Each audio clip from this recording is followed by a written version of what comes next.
Alors aujourd'hui, on va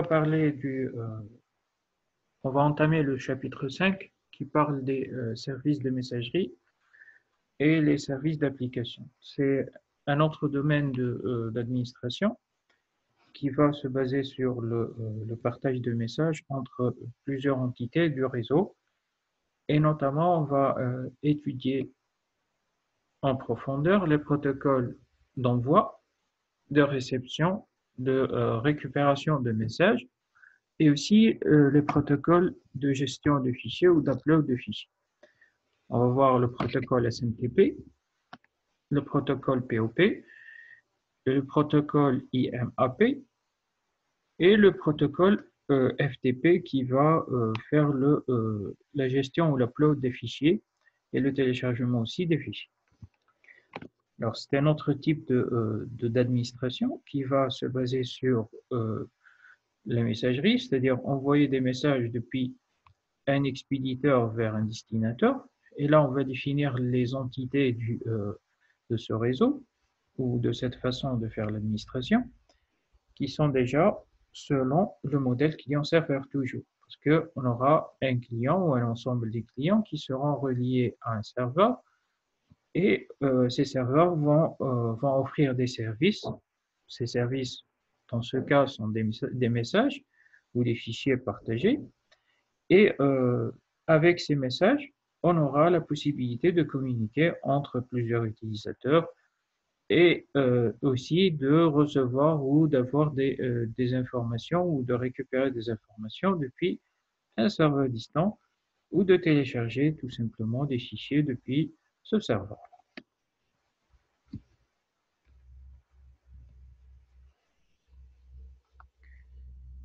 Alors, comme on a dit, on va voir les principes de la messagerie, comment elle s'est basée, le protocole SMTP, et on va étudier un échange très concret en utilisant ce protocole.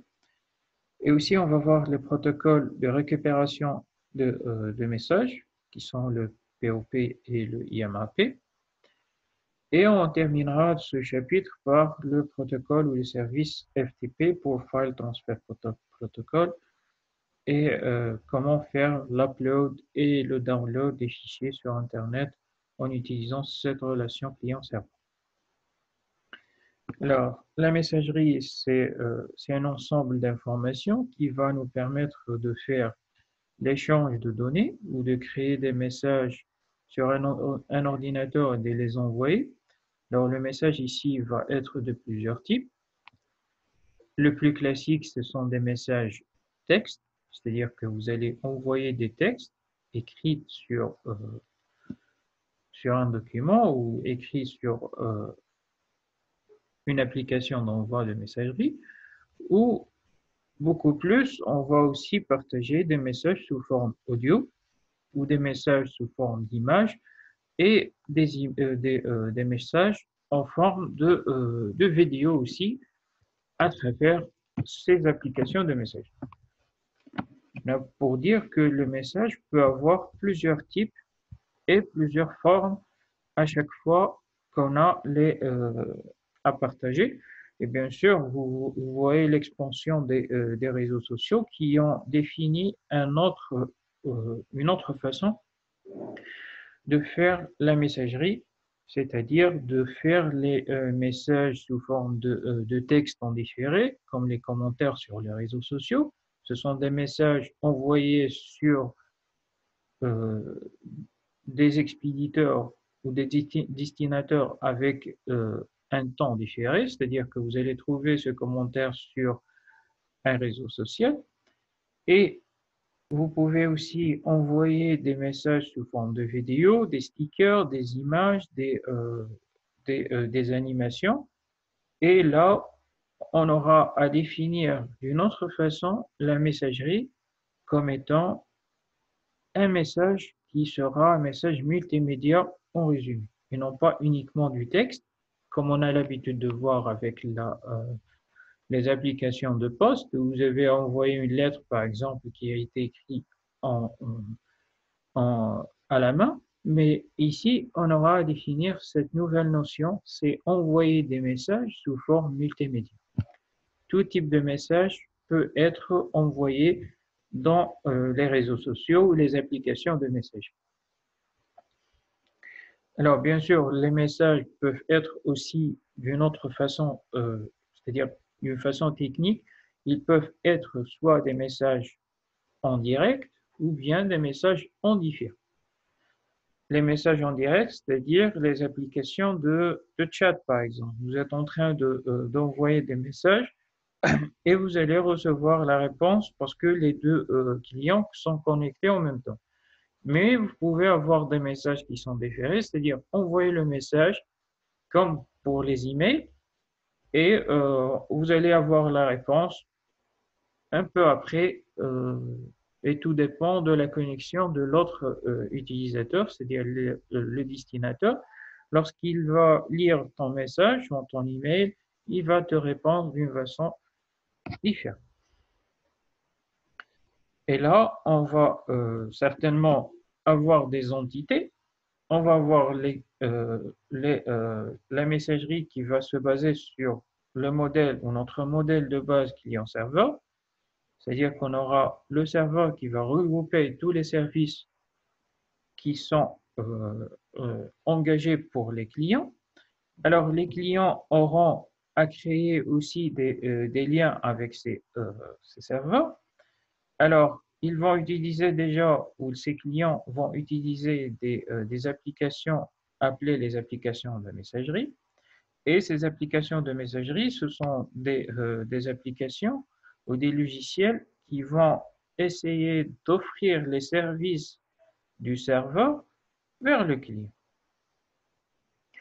C'est des applications ou des logiciels qui vont essayer de faciliter les applications ou bien les services offerts par notre serveur de messagerie. Comme par exemple, les applications de Gmail, vous allez avoir votre boîte mail sous forme de site web ou bien sous forme d'une application mobile aussi qui va vous offrir les services d'envoi, de réception, d'archivage des messages et ainsi de suite. Alors, cette application de messagerie, elle permet aux messages d'être envoyés et aussi, elle permet de placer des messages reçus dans des boîtes aux lettres des clients. Et là, on est sur des messages en différé. C'est-à-dire que je vais envoyer le message, je vais le laisser sur la boîte mail du destinateur. Et après, lorsqu'il va se connecter, lui, il va se connecter sur cette boîte mail, il va récupérer son courrier d'une façon différée. Et là, on reviendra sur ce principe tout à l'heure lorsqu'on va évoquer le scénario de l'envoi d'un message. Et bien sûr, la récupération de ces messages. Alors, SMTP, c'est le protocole destiné à envoyer les emails, parce qu'on va ici avoir un protocole qui est destiné à envoyer les emails ou les messages en général, et un autre protocole pour faire la récupération. Ce n'est pas le même protocole qui va être utilisé pour envoyer et recevoir, mais on aura un protocole pour l'envoi du message et un autre protocole pour la récupération du courriel depuis le serveur distant. Alors, SMTP, c'est un protocole qui va nous envoyer le message depuis le client vers un serveur. Bon, le client va envoyer vers le serveur et vous allez avoir un autre client ici qui est relié. Parce que notre chaîne sera de cette forme. On aura toujours un serveur qui est entre les deux clients qui va nous transmettre les messages. On va y revenir sur ça, mais sachez que vous allez avoir SMTP comme protocole d'envoi. SMTP, c'est pour Simple Mail Transfer Protocol. Et SMTP, c'est le protocole destiné à envoyer les emails. Et pour récupérer ou recevoir ces emails, pour récupérer votre courriel, on aura deux autres protocoles. Le protocole POP et le protocole IMAP. Ce sont deux protocoles utilisés et ces deux protocoles sont des protocoles de récupération des messages. Et on va voir aussi comment basculer entre ces deux et quelles sont les différences entre ces deux. Et comment vous pouvez configurer dans votre boîte mail ou dans votre propre boîte mail la façon de recevoir le message, soit avec le protocole POP et soit avec le protocole IMA. Voir tout ça en pratique parce qu'on va essayer d'accéder à une boîte mail et voir les fonctionnalités. Alors, on aura notre scénario de base sous cette forme, un client d'un côté et un serveur de l'autre côté, un client qui va disposer d'une application, c'est-à-dire qu'il aura une application de messagerie, et cette application de messagerie va lui permettre d'envoyer son message, d'acheminer son message vers le serveur distant. Et ce serveur distant aura bien sûr d'autres clients qui sont reliés à ce serveur. Là, pour vous dire que pour envoyer un message, on est contraint de passer par le serveur. C'est-à-dire, on va envoyer vers le serveur qui, à lui, va nous donner la possibilité de se connecter à un client. Et là, on va tomber dans une autre problématique, c'est que les clients n'ont pas tous les mêmes services ou les mêmes applications web. C'est-à-dire, si moi, je possède un compte Gmail, comment je peux envoyer vers un serveur qui est un serveur de Yahoo, par exemple. Là, on doit avoir une configuration autre que celle-là. On reviendra sur ce.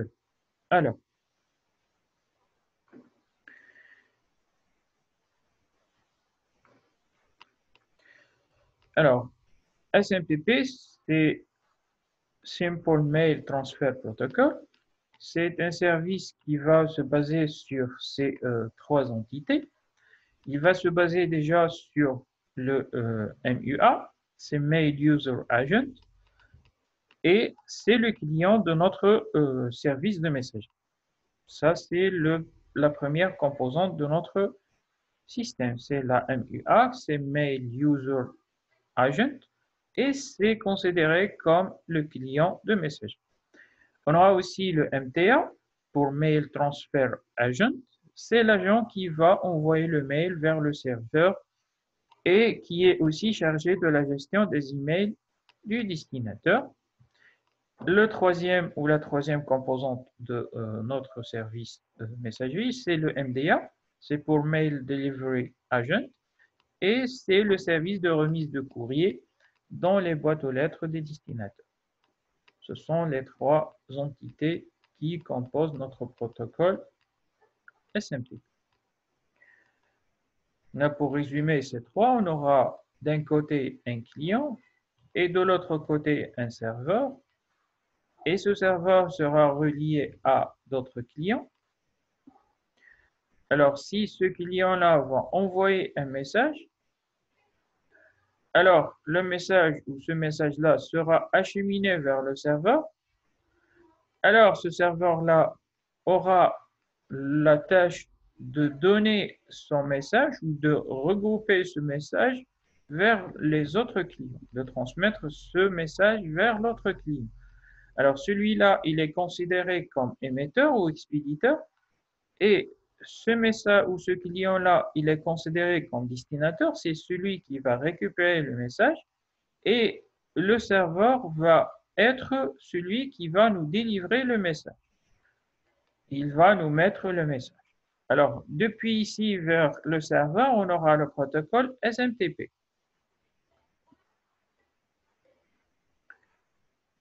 Alors, et depuis le serveur vers l'autre client, on aura le protocole POP ou bien le protocole IMAP. Ce sont les protocoles utilisés et c'est la physionomie de notre protocole SMTP. Alors, pour faire ce transfert entre les clients et le serveur, on a évoqué déjà une problématique. La problématique, c'est que est-ce que ces clients auront tous les mêmes serveurs de messagerie ou bien on aura ces clients qui sont différents. Alors, pour le premier cas, si vous avez ces deux qui sont du même serveur de messagerie, on n'aura pas énormément d'opérations à effectuer. Vous avez ce client-là qui va envoyer notre message vers le serveur SMTP. Par exemple, je suis ici avec Gmail. Et l'autre client va aussi utiliser Gmail. Alors, là, je ne vais pas avoir la possibilité de changer entre les serveurs parce que la même application est utilisée pour les deux. C'est-à-dire, si je vais envoyer le message depuis mon premier client qui va parcourir vers notre serveur, qui est le serveur de Gmail, alors l'autre client qui possède aussi Gmail va récupérer son courriel depuis le même serveur. C'est-à-dire qu'il n'aura pas à connecter à un autre serveur pour récupérer son message. Et là, le temps d'exécution va être un temps très rapide par rapport au changement de serveur. Si vous allez envoyer un message depuis un client Gmail vers un autre client Gmail, vous aurez la possibilité d'avoir une grande rapidité de transfert du message parce que vous êtes sur le même serveur de messagerie. Par contre, si vous allez changer, c'est-à-dire ce client-là va avoir... Alors, vous allez avoir un client qui possède par exemple Gmail et vous allez avoir un autre client que vous voulez envoyer un message qui a une application Yahoo. Et là, on va changer de physionomie. Le client qui possède Gmail, il va envoyer son message vers son serveur de destination, c'est-à-dire le serveur de Gmail. Alors, ce serveur Gmail, il va déjà analyser la destination. Est-ce que je vais envoyer ce message vers un client Gmail ou autre que Gmail? Alors, si je vais avoir le même, le message restera au niveau du serveur. L'autre client va lui récupérer depuis le serveur. Alors, s'il va trouver que je suis avec une application autre que Gmail, qui est Yahoo, il va chercher un autre serveur qui est le serveur de Yahoo. Et là, il va déposer le courriel de ce serveur vers, il va déposer le courriel de ce client, pardon, vers ce Gmail pour nous donner ou pour avoir la possibilité de communiquer entre les deux serveurs. C'est-à-dire Gmail va communiquer avec Yahoo. Et il va mettre le message ici. Bien sûr, le client de Yahoo, il va lui récupérer depuis le serveur de Yahoo et non pas depuis le serveur de Gmail. Il ne va pas se connecter à Gmail, mais il va se connecter à Yahoo. C'est-à-dire qu'on aura une combinaison ou une communication entre les serveurs. Les clients n'ont pas à se connecter à d'autres serveurs, mais ils auront juste à communiquer avec le serveur de leur application de messagerie. Bien sûr, pour communiquer déjà, ces clients doivent ouvrir des comptes. Celui-là doit posséder un compte d'utilisateur et aussi celui-là doit posséder un autre compte d'utilisateur. Bien sûr, le compte sera sous forme d'un nom plus l'arrobas pour dire que je suis hébergé sur un tel ou tel serveur, par exemple le nom @gmail.com, ça c'est l'extension ou la façon de communiquer. Alors, Ce nom d'utilisateur @gmail.com, c'est pour définir que je suis sur le serveur de Google qui est Gmail. Et ça va permettre à ces serveurs de connaître je suis en train d'utiliser quelle application en matière de messagerie. Et si je vais connaître cette application, je vais certainement connaître comment acheminer le message depuis un serveur vers un autre. Alors, la création de ces boîtes mail, qu'on va les appeler boîtes mail ou compte d'utilisateur messagerie, va être toujours gratuite sur Internet. Et j'ai oublié de préciser une chose que je vais utiliser comme infrastructure réseau, le réseau Internet, pour transmettre mon message. Ce n'est pas obligatoire parce qu'on peut transférer nos messages sous forme locale. Si je vais utiliser par exemple une application comme le Outlook, je peux créer un serveur de messagerie d'une façon locale. Et c'est le cas par exemple des réseaux d'entreprise. Vous allez avoir un service de messagerie interne entre plusieurs entités. Le principe restera toujours le même avec les réseaux d'entreprise, à une seule différence près que je ne vais pas utiliser Internet. Je ne vais pas utiliser le réseau Internet, mais je vais utiliser un réseau local qui est un réseau d'entreprise qui va relier par exemple plusieurs services en utilisant une application de messagerie comme par exemple l'Outlook. Et l'administrateur de ce réseau ou l'administrateur de cette société, il aura à créer un serveur dédié uniquement à la messagerie et il va aussi créer des comptes utilisateurs des services, par exemple le service DRH, le service maintenance ou le service production.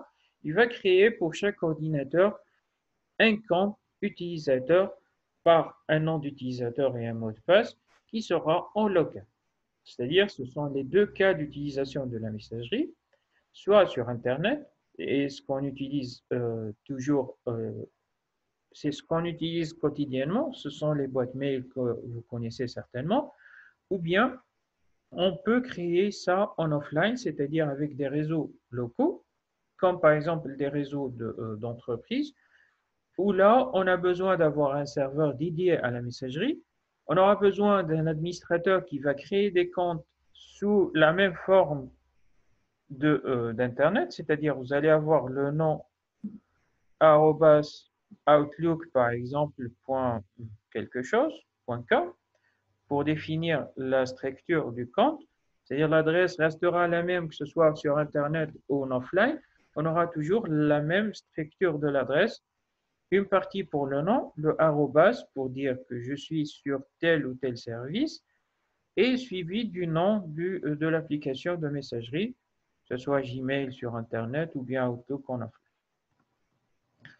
Bien sûr, notre compte sera un compte personnel qui sera sécurisé par mot de passe. Chaque utilisateur aura à insérer son mot de passe lorsqu'il va se connecter à sa boîte mail.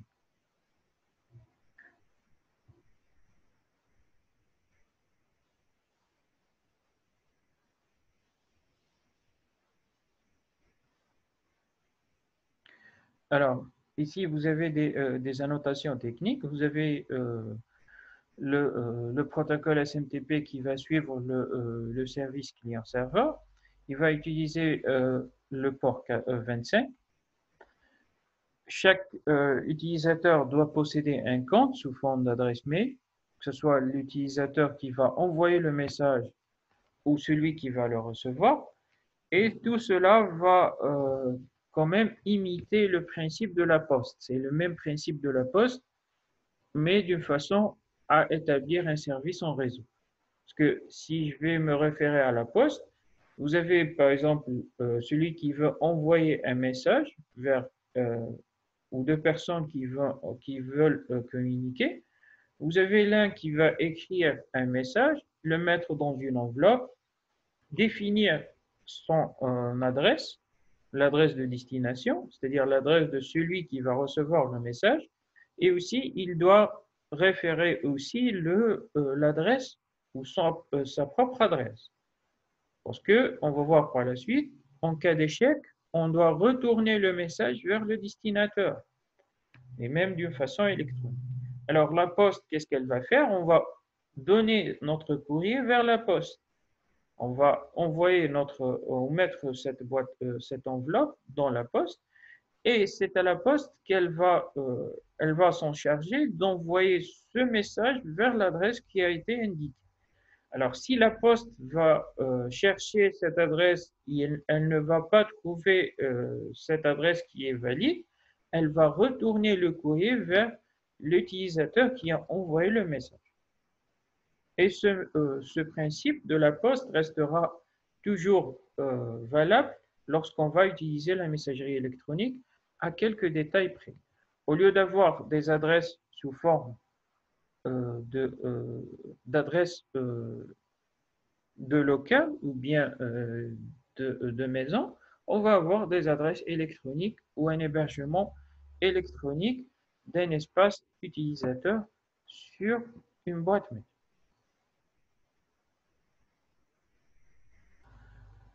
Alors, l'utilisation de ce protocole va passer par l'utilisation de commandes. Ce sont des protocoles qui vont utiliser des commandes. Et on va terminer là-dessus pour vous permettre de poser quelques questions. Alors, ces méthodes, ce sont des méthodes utilisées pour nous faire part de plusieurs opérations ou de plusieurs applications messageries. Alors, vous avez la méthode ou la commande hello, qui est une méthode désormais qui s'appelle HLO, qui va nous identifier ou faire l'identification à l'aide d'adresse IP ou du nom du domaine de l'ordinateur d'expéditeur. On va détailler tout cela lorsqu'on va arriver à ce message.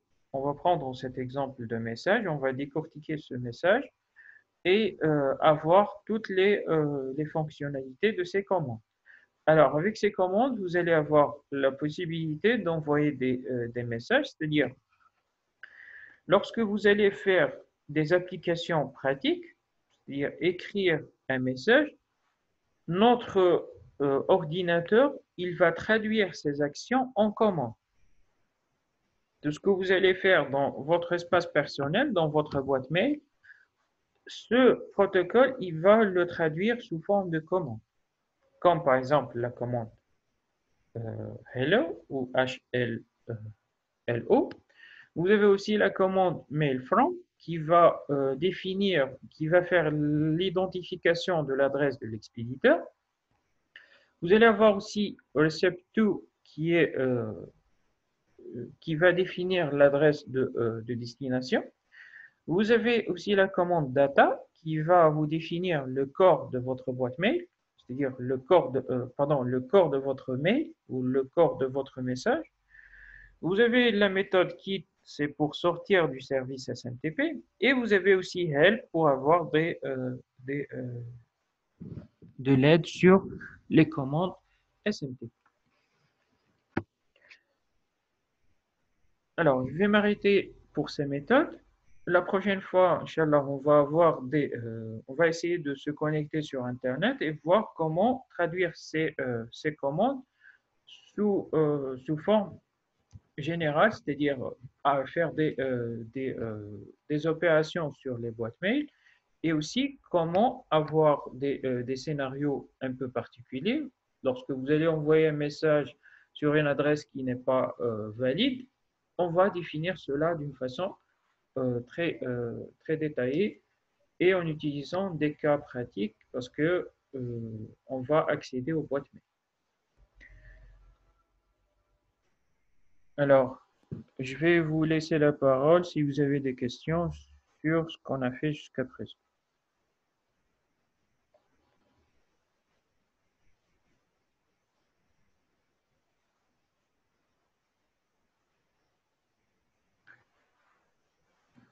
Tout est clair.